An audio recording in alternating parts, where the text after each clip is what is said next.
Y después de escribir esto, casi terminando la mesa, Arguedas escribió un poema que tituló Llamado a algunos doctores. No sé si lo conocen ustedes ese poema. Es la respuesta a los críticos de la fatídica noche de la mesa de oro.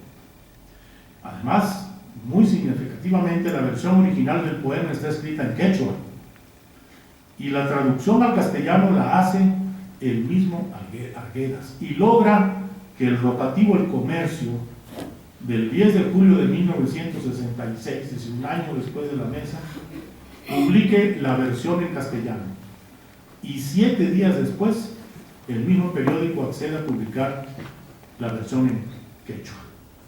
Arguedas protesta desde su condición de quechua contra el mundo mestizo que se expresa en castellano, o que se expresó en castellano en esa mesa. He aquí algunos párrafos del poema, que es muy largo, pero ustedes lo pueden ver en internet, si no tienen alguna de las publicaciones en donde está, con que pongan llamado a los doctores José María Arguedas, ahí sale. Comienza el poema diciendo: dicen que no sabemos nada, que somos el atraso, que nos han de cambiar la cabeza por otra mejor. Dicen que nuestro corazón tampoco conviene a los tiempos, que está lleno de temores, de lágrimas, como el de un toro grande al que se degüella, que por eso es impertinente. Dicen que algunos doctores afirman eso de nosotros, doctores que se reproducen en nuestra misma tierra, que aquí engordan o se vuelven amarillos. Que estén hablando, pues, que estén cotorreando, si eso les gusta.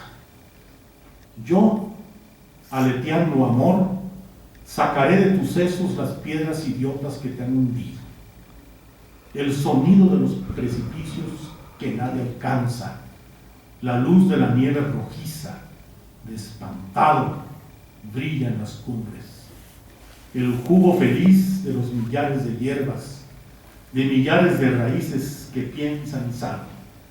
Derramaré tu sangre en la niña de tus ojos.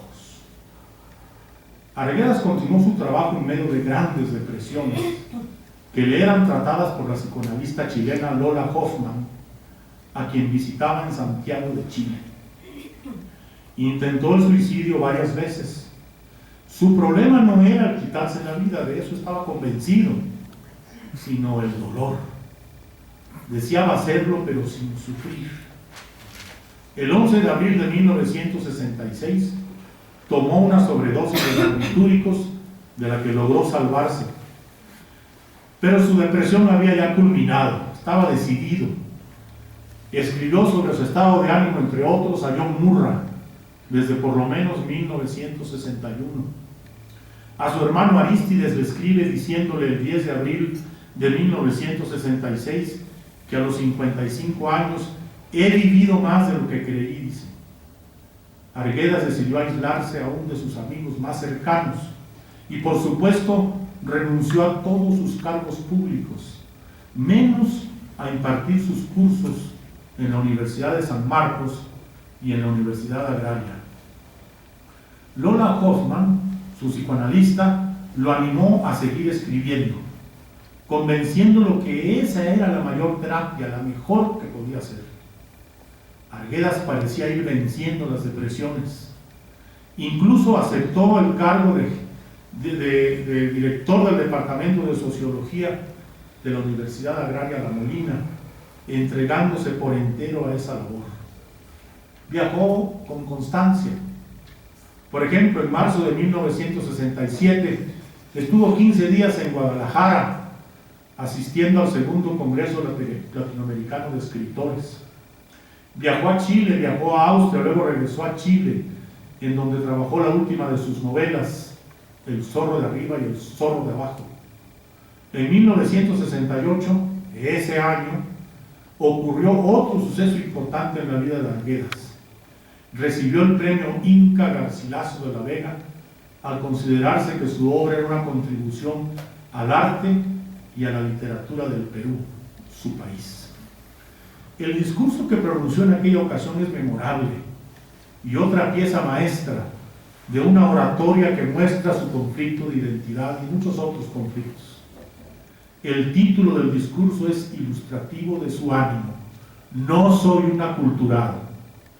En ese texto, Arguedas dice sin ningún titubeo: acepto con regocijo el premio a Inca Garcilaso de la Vega, porque siento que representa el reconocimiento a una obra que pretendió difundir y contagiar en el espíritu de los lectores el arte de un individuo quechua moderno, que gracias a la conciencia que tenía del valor de su cultura, pudo ampliarla y enriquecerla con el conocimiento, la asimilación del arte creada por otros pueblos que dispusieron de medios más vastos para expresarse. Y en otro párrafo escribe frases que revelan cuán profunda fue su decisión de considerarse un quechua. Dice Arguedas: a mí me echaron por encima de ese muro un tiempo cuando era niño. Me lanzaron en esa morada donde la ternura es más intensa que el odio y donde por eso mismo el odio no es perturbador, sino fuego que impulsa. Y aquí el dilema explicado.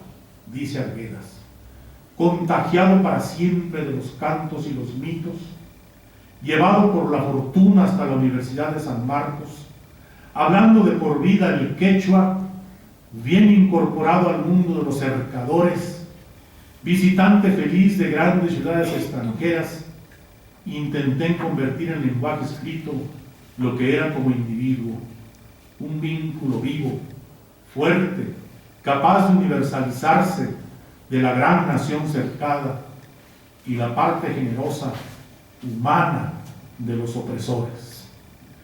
José María Arguedas transformó entonces su niñez sufrida, su orfandad de orfandades, en un símil de la vida nacional del Perú. Los opresores y los oprimidos se podían unir para resultar en una nación de múltiples voces, al igual que su familia lo hubiese podido hacer. La nación vencida no tiene por qué renunciar a su ser, ni la vencedora tiene por qué seguirle exigiendo ese sacrificio. Igual, su madrastra y su hermanastro no tenían por qué exigirle renunciar a la estirpe de su madre y a la niñez india que le dio doña Cayetana. Me imagino que Arguedas alzó su voz en aquel discurso, en aquel momento en que leía, para decir: yo no soy un aculturado, yo soy un peruano que orgullosamente, como un demonio feliz, habla en cristiano y en indio, en español y en quechua. Alguien podría pensar que esto es un canto al mestizaje y la renuncia a la pluralidad cultural. Pero claramente dice Arguedas: no soy un aculturado. Es las dos cosas a la vez. Es peruano, es un individuo que se mueve en las múltiples voces que el país le posibilita. El final del discurso es aún más conmovedor y más elocuente. Después de reconocer la influencia de Mariátegui y de Lenin, Arguedas dice: ¿hasta dónde entendí el socialismo? No lo sé bien. Pero no mató en mí lo mágico. No pretendí jamás ser un político, ni me creí con aptitudes para practicar la disciplina de un partido.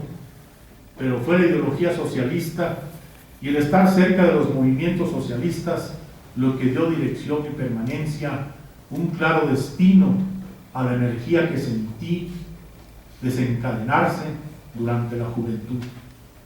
El otro principio fue el considerar siempre el Perú como una fuente infinita para la creación, perfeccionar los medios de entender este país infinito mediante el conocimiento de todo cuanto se descubre en otros mundos.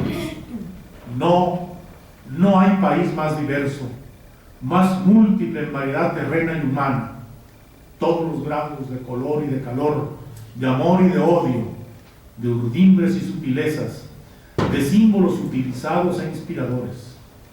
No por gusto, como diría la gente llamada común, se formaron aquí Pachacámac y Pachacútec, Guamán Poma, Cieza y el Inca Garcilaso, Tupac Amaru y Vallejo, Mariátegui y Eguren. la fiesta de Coyurriti y la del Señor de los Milagros, los yungas de la costa y de la sierra, la agricultura a 4000 metros, patos que hablan en lagos de altura, donde todos los insectos de Europa se ahogarían, picaflores que llegan hasta el sol para beberse su fuego y llamear sobre las flores del mundo. Imitar desde aquí a alguien resulta algo escandaloso. En técnica nos superarán y dominarán. No sabemos hasta qué tiempos, pero en arte podemos ya obligarlos a que aprendan de nosotros, y lo podemos hacer incluso sin movernos de aquí mismo. Ojalá no haya habido mucho de soberbia en lo que he tenido que hablar. Les agradezco y les ruego dispensarme. Un año después de este inmenso texto, que es parte de las bases que sostienen a nuestra América, un 28 de noviembre de 1969, José María Argueda se encerró en el baño de la Universidad Agraria y se disparó un tiro en la cabeza, a resultas del cual expiró 5 días después, el 2 de diciembre de 1969. Muchas gracias.